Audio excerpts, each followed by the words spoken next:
is your favorite coach, Coach Jeffrey. I have another amazing guest here today. I have my man, Arturo Guajardo. Welcome to the show, Arturo. Thanks, Coach. Appreciate you having me. I'm excited to be here, and I know we're going to talk a little bit about ISTE, so I'm very excited about ISTE coming up. I can't believe it's already here. Yes, sir. Yes, sir. So before we get started, let's tell our listening audience a little bit about yourself. Sure, absolutely. So live in Texas. I live in Austin, Texas. Grew up in Houston.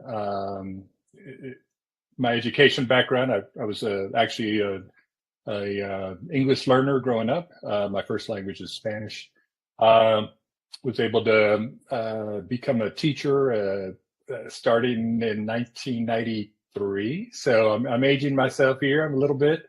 I think that's 31 years ago, something like that. So I taught in a bilingual classroom for 10 years, and then moved on into the EdTech department in the district and supported teachers with EdTech integration. My focus was always on English learners and using technology to support English language learners. So I was able to take my background as a student and as a teacher, and then help teachers with utilizing technology to help those students. From there, went on into the EdTech world on the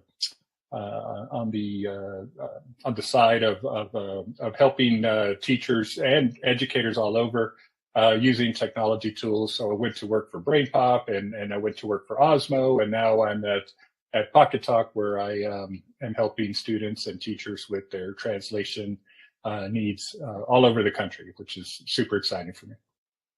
Gotcha. You know, I just had a conversation with my wife. She said I shake my head so much, but I'm just really agreeing with some of the stuff that you said. You said that you are a native Houston Texan, so you grew up in Houston. I'm currently in Houston, just formally working at the Houston Independent School District. So the need for the bilingual education. Can we talk? I know, but you just said something that really intrigued me. Growing up in Houston at the time in which you grew up, what was the struggle for an English language learner at that particular time, if I can ask that question? Yeah, absolutely. And I'm actually a Houston ISD product from pre-K all the way up through high school. So yeah, Houston ISD is in my blood even today, is the way I look at it. So the struggle, I think often at that point, now we're talking here in the 1970s, mind you, there were very few that I knew of, at least, bilingual programs. I think at that point, if you spoke Spanish, you learned English pretty quickly. It was either sink or swim. And so the programs may have been out there in certain schools. I don't think they were in my school. And I was very much in a neighborhood where there were many Spanish speakers like myself. And then the other part that I do remember, in particular in elementary school, that I always thought was interesting, or that's for lack of a better word, was what would happen when a student would come in from, let's say, from Mexico, and didn't speak any English whatsoever, and what would happen to that student. And so as I got older, I kind of was able to watch that and observe what was happening to Armando when he came in to school now without speaking any English. And what normally would happen was that they would become my buddy, because in my classroom, I was the only Spanish speaker. So they would buddy him up with me. And so I was kind of his helper, his guide, his translator, till he was ready to go off on his own. And mind you, that was tough. That was not only tough on him, because I wasn't the best translator in the world. I was 10, 11, 12. It was tough on me. I remember it being tough on me. I remember being exhausted because I was having to think in Spanish and speak in Spanish, and then try to listen extra hard because it was up to me to translate for my friend here. So that tends to be the memory that sticks out, is just sink or swim, and then help your buddy next to you that might need it. And that's kind of how it went for me, for most of my education in Houston. So, and I know you started in Houston. We don't want to pick on that particular school district. However, as I was an administrator in several school districts, I see that that's still the practice in some places. And so that leads me into the question is, what is Pocketalk? And how would it help to alleviate that type of learning environment for students? Sure, absolutely. So Pocketalk, we provide translation solutions for not just for schools, but we provide it for hospitals, for city governments, state governments. We're being used in polling stations and in industry. We're in manufacturing. We're being used out in the oil fields all over Texas, in particular. But in what Pocketalk does is we provide a translation device and a supporting software that can be used really with any student that comes into a school who needs that initial translation help. And so, what I was doing for Armando, now you can do with a handheld device that looks like this. It's a brilliant solution in that you're freeing up the human translators to do their job. We know that there's a particular need for this type of service because you can't always have a human translator there to meet every translation need. You can't always call the translation line and have them be available. So this device fits the need of everything in between. So a student can carry it, teacher can carry it, the principal can carry it, school nurse, cafeteria, bus driver, you name it, they can wear it around their neck.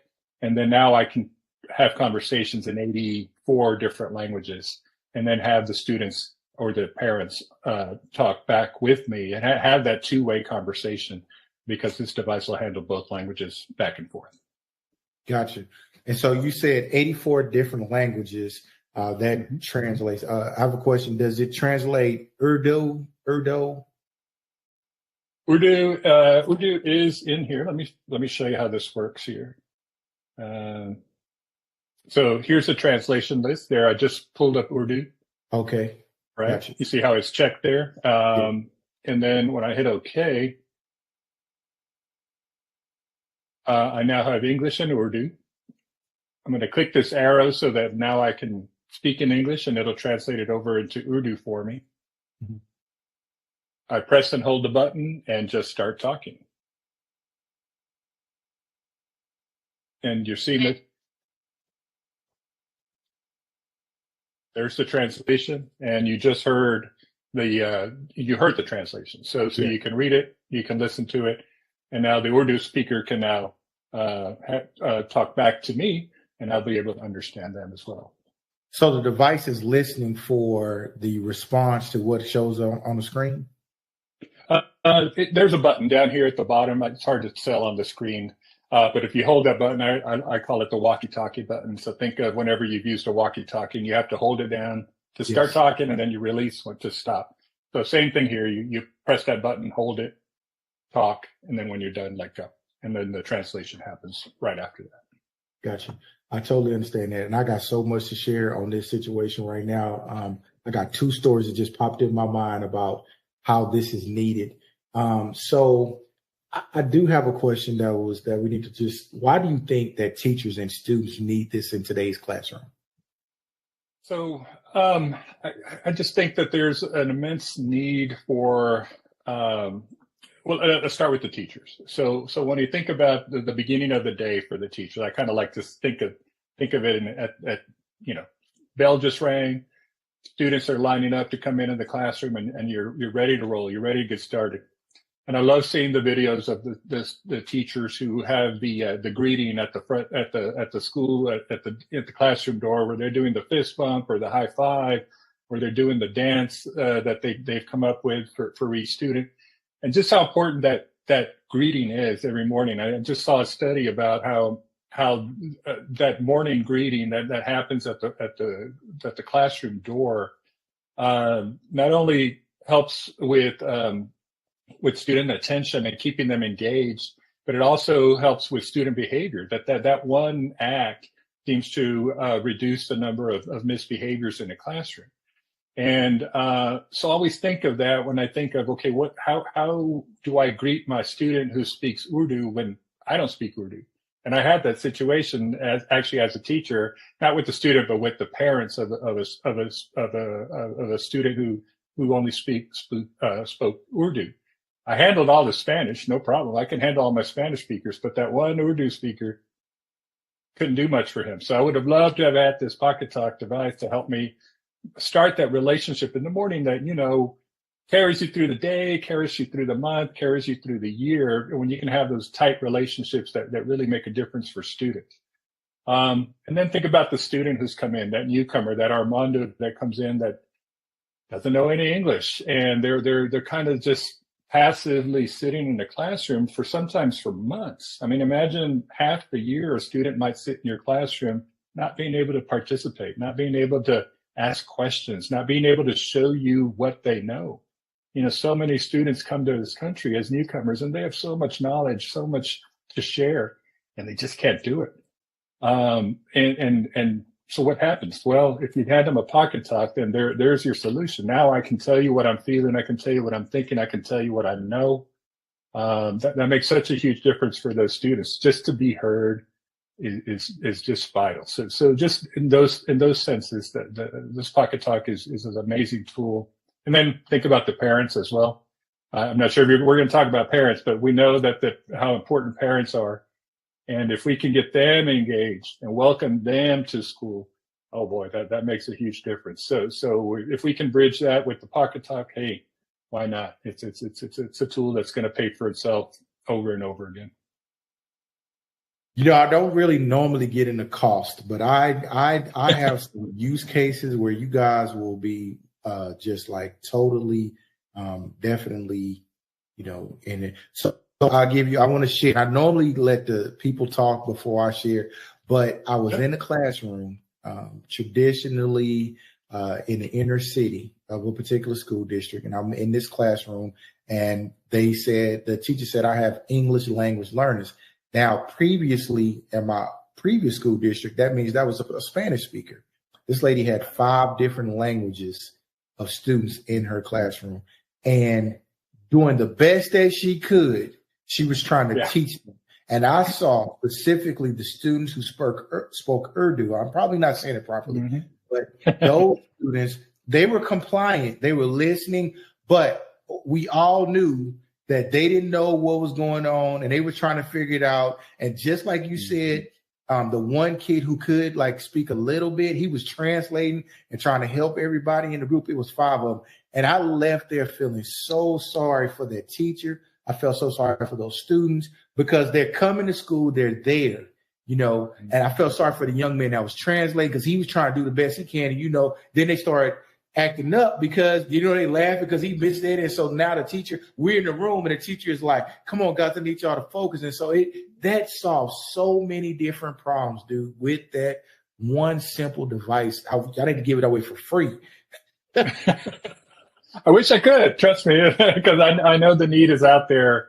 So much need. Just like you mentioned, think about all those learning activities that rely on conversation, right? Think about those learning activities, turn and talk. If I'm doing debate, if I'm doing Socratic circle or think, pair, share, so many of our teaching strategies rely on students talking, rely on students communicating. And what happens to those students when they can't speak English and people don't speak Urdu or the other classmates don't speak Urdu?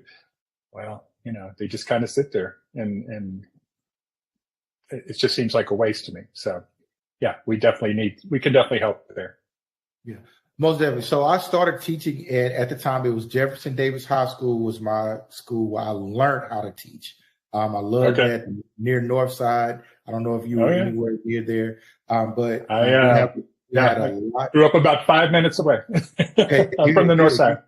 Good. All right, then. So, so the thing is, in elementary schools, how can that be helpful for an elementary student to help on the tail pass, and they have to, with all of the tests that they have to take in order to become, advanced high and all of those things. How can that machine help schools with that population of students? Oh yeah, no. I mean, specifically to testing, there's definitely certain rules that would limit the use of this device. What I'm thinking in terms of an English learner, there's a pronunciation practice that's built into this device. So I could literally talk into it in Urdu or in Spanish, get the translation in English. The translation will pop up just like it did when I showed you a few seconds ago. And then I can click it and practice my pronunciation of that English phrase that was just translated. And this device will let you know if you're pronouncing what words you got correct, what words you maybe need to work on. So there's a little bit of speech practice that you can do there. It'll serve as a simple dictionary, translation, or multilingual dictionary. So I can say the word cat, and I'll know that, oh, that's gato in Spanish, or vice versa, right? So you can do just basic translations without having to pull out a dictionary, without having to know how to even spell the word. I can now translate it because I can say the word, right, using this device. One other feature that I always like to point out is that there is a built-in camera on the back here. It's kind of hard to see, but that's a camera. I can use that camera to take pictures of text from a worksheet or from a textbook. And that text now gets translated on my screen, and I can read it in my heritage language. Or if I'm a younger student, maybe I can't even read my heritage language. I can then click that translation on the screen, and it'll read it out loud. So it doesn't just work through voice. You can actually use printed text as well to translate from. So just think in those terms. Think in terms of just social. Just general social conversations out in the classroom, out in the playground, in the library, in the hallway. I can now have those because I have this device. And the other exciting part to me is just thinking about that Spanish speaker and that Urdu speaker. Now those two can communicate. It doesn't necessarily even have to be in English. English doesn't have to be involved. But now I have students communicating with each other from all over the world, getting to know each other. And to me, that's invaluable. So many ways to use this device. It's hard to even pinpoint. True multilingual classroom. I think it would be beneficial. Exactly. It'll definitely make worldwide learners out of all of us. Okay, so I'm sold. I need to purchase 1 million of them. How long does the battery? How long does the battery last? We can help you with that. So think of it like a phone. A phone. If you're using it a lot, probably going to charge it overnight. Get it ready for the next morning. If you're using it sporadically, turning it off, and when you're not using it, you can turn it off and turn it back on when you're ready to use it. I've had batteries last, up to a week sometimes, just because I'm only using it here and there, here and there, here and there. So think of it like you would a phone. And it comes with a USB-C charger that plugs in here, plug it into the wall. So you'll have everything you need to be able to charge it at will. Okay. Do you guys sell those individually, or do you sell them as class sets? We do both. You can buy one if you want, but ideally what we recommend is you buy them in bulk because that can bring the price down a little bit. And then you can have more of a better implementation because it's not just one person using it. You have multiple people using it, and they can kind of show each other how they're using it. So that tends to be the model I recommend. At the very least, I recommend you buy something for the front office so that when that parent comes in, we can have that initial conversation be a good conversation, a quality conversation that keeps them coming back. And then you put them in the hands of the staff that work with the multilingual students. So your classroom teachers, your librarians, your PE coaches, your nurse. These devices are HIPAA compliant, so you can practice. You're protecting privacy when you're having conversations. And exciting thing for us for ISTE is that we're going to be announcing our new FERPA and COPPA compliance that we've just received. So we'll be able to make sure that if you're having conversations that need to be kept private, we're helping you with that when you use this device. Okay, so the privacy on it will then definitely be acceptable for a K-12 environment. Mm-hmm. Absolutely, and it's already being used all over the country. We have users in the New York City Department of Education. They're probably our biggest single use case. They're in about 400 schools in the New York City DOE, across to San Diego, Florida, Texas, Ohio, Washington, you name it. It's getting used all over the country right now for schools and any sort of educational setting. Gotcha. So do you have to purchase the device with the software? Does the software get updated, or how does that work? So the software on the device does get updated. We run updates about 4 or 6 times a year, and as long as you have the device on Wi-Fi, it'll run the update. It'll prompt you. You hit yes, you're good to go. The other software that we offer, the supporting software, called Ventana, and that software is great for collecting usage data. So I can now find out how much is Urdu being used in my classroom? How much is Spanish being used in my classroom? Is there a new language that's being used in my classrooms that I need to start maybe thinking about assigning some staff to support that particular language? So you'll get usage data for your tech team. You'll get some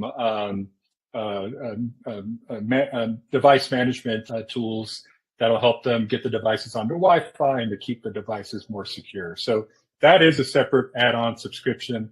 You don't have to have the Ventana management system to use the devices. You could just use as many of these as you want. The management system just helps when you're deploying a large amount. Wonderful. That's excellent. And the rollout to the kids who get them, what does that training look like for students? What I showed you when I literally selected my languages and clicked the button, that's virtually the training right there. It's very simple to use. There's no, there isn't much that this device does beyond translating. It does translating extremely well, and I'll keep that in mind, but that's kind of all it does. So there's no need to worry about anything else when it comes to training. And there's no need to worry about handing this to a student because there's no browser on here.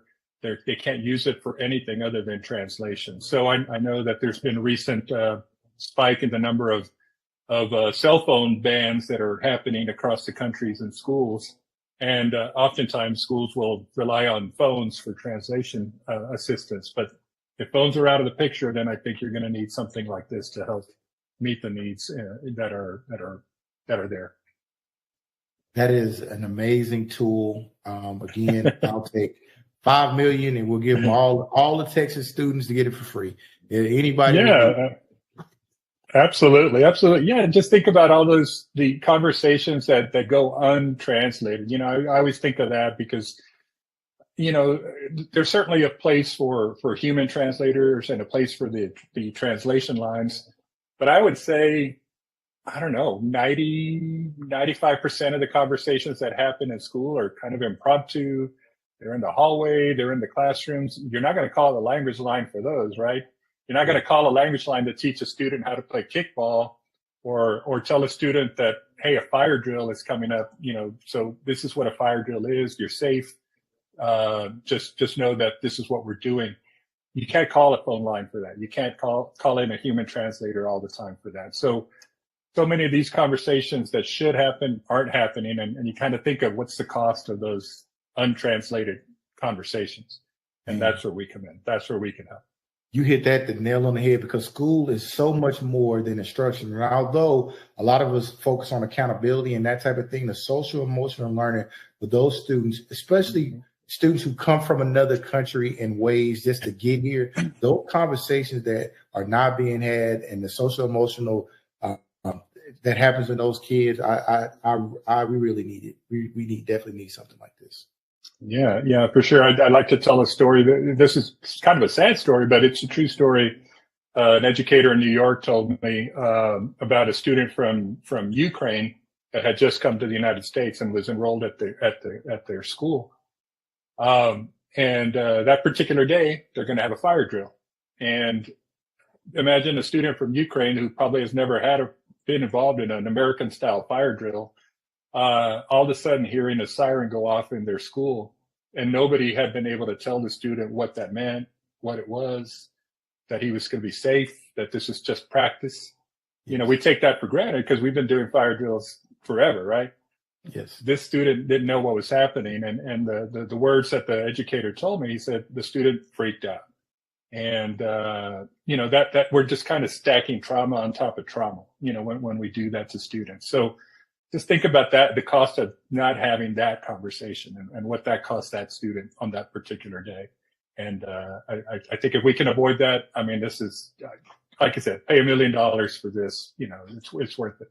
It's most definitely worth it. And I want to share one more sad story. I had a student who received a full ride to University of Texas. Her name was Natalie Guajardo.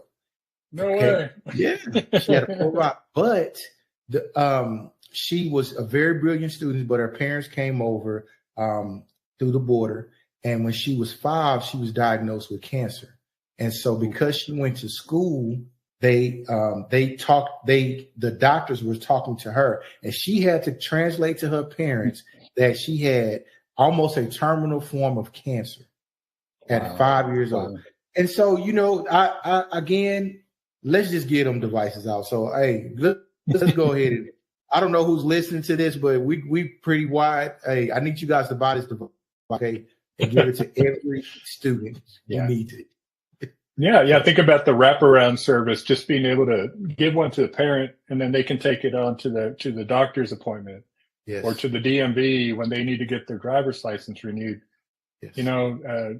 It can just make a huge difference for kids. And that's a tough conversation. Wow. Yes. Arturo, man, hey, well, look. It's been great talking to you, sir. I am going to ISTE. I'm going to be glad to be there again. Have you been before? All right. I have. This will be my 21st ISTE. I've been to many ISTEs. Yeah. I've been going since 1998. Oh, wow. Oh, yeah. You're an old school ISTE guy. Okay. I'm a veteran of ISTE. Yes, I'm a big fan, and I'm still excited. It still excites me every year just to know that I'm going to go to ISTE and see all the excitement and the teachers and all the great presentations and the exhibit hall that's just crazy massive. And it really gets my energy going. It's just something that I wish everybody could experience. That every educator should get to ISTE at least once. Most definitely. What booth are you guys going to be at? So we are in booth 1297, 1297. If you go up the main hallway in the exhibit hall, we're going to kind of be a little bit past the middle on the right side. So keep an eye out for us. We're going to be speaking in Japanese and Chinese and Spanish. We're going to have some coffee. So definitely stop in and grab some coffee and have a conversation. And like we say, welcome to the conversation with Pocketalk. Bienvenidos a la conversación. That's excellent. And where can our listening audience find you guys at for those who want to purchase the device? You can definitely go to Pocketalk.com. You'll get all the information there if you want to just learn more about the device. If you need help from me, don't hesitate to reach out. I'm Arturo at Pocketalk. So it's Arturo at Pocketalk. And remember, Pocketalk just has one T, Pocketalk.com. Okay. Thank you so much, Arturo. We sure appreciate you speaking with us, and you have a great day. Thank you, Coach Jeffrey. I look forward. I hope we see each other at ISTE, and come by the booth, please. Most definitely. For coffee, most definitely. Yeah, come by. We'll have coffee for you for sure.